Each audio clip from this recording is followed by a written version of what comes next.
Hey guys, GillT channel. It's all about property, it's all about Cape Town, and it's a little bit about fun. But today, I want to talk to you about how many properties have you looked at with you thinking of purchasing, and how long have you been looking? I mean, let's get to it, let's discuss this, and let's see why you're not finding the home you're looking for.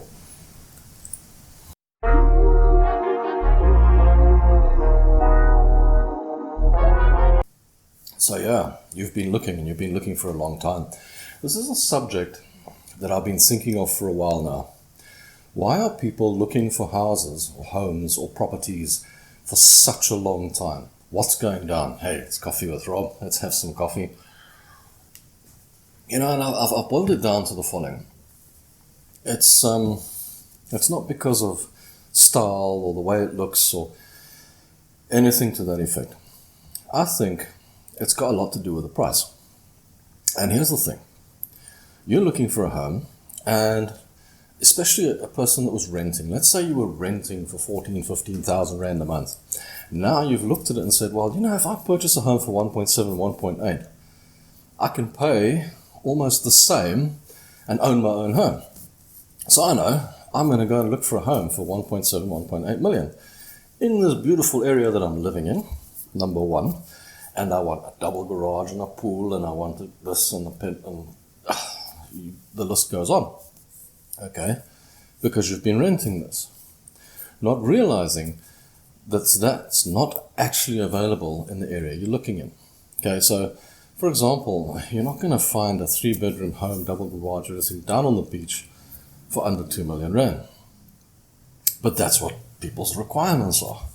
So what do? You go out there and you start searching, and you're searching, and you're searching, and you're looking at house after house after house after home after home after home after property.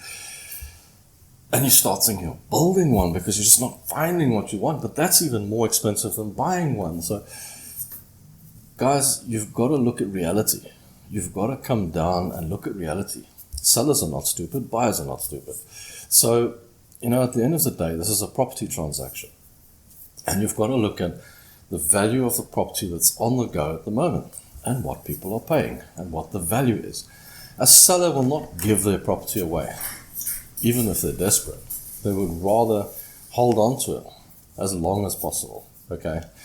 So you really need to think about this and how much you're prepared to pay. Now, the best way before you go into the market and start searching for what you're looking for is go onto the property portals and look what properties are selling for in those, in that line that you're looking for, okay?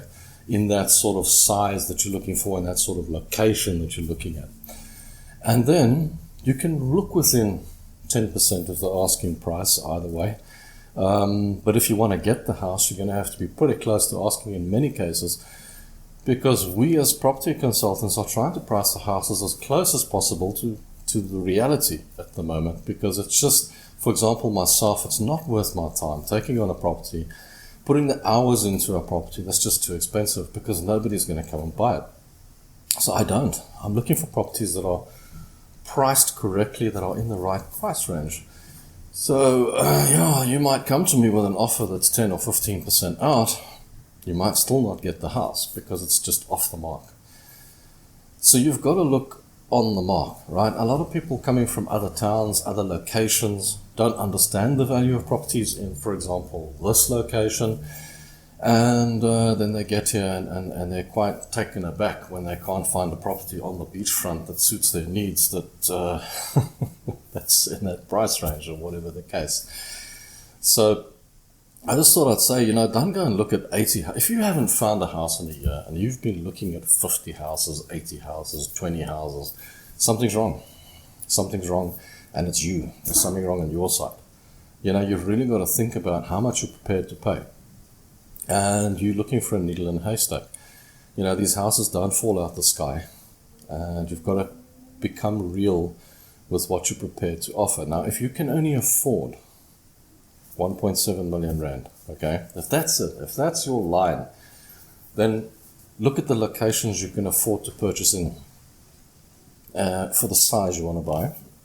Or If you set on a location, which is a good thing, then look at sizing it down or putting it in perspective, okay? So you're not going to get that big mansion for that price. You're probably going to get something smaller.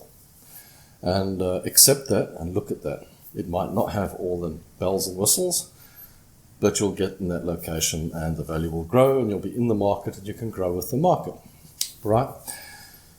So it's just a little bit about that. I'm just thinking, if you've been looking for a long time and you can't find it, it's probably because it doesn't exist. You've made it up in your mind and it's not there. You really need to find what you're looking for. So like I say, go and have a look at the portals, go and see what is actually for sale and how much it costs before you go out on the hunt. And then you'll know what sort of level you're in, what sort of size, what sort of location, and where you're going. Really important to do that, guys. So hey, thanks for watching. Don't forget, like, comment, and subscribe. Subscribe to the YouTube channel, like the Facebook page, follow me on Instagram, all the rest of it. And until next time, it's Rob GillT. Chat soon.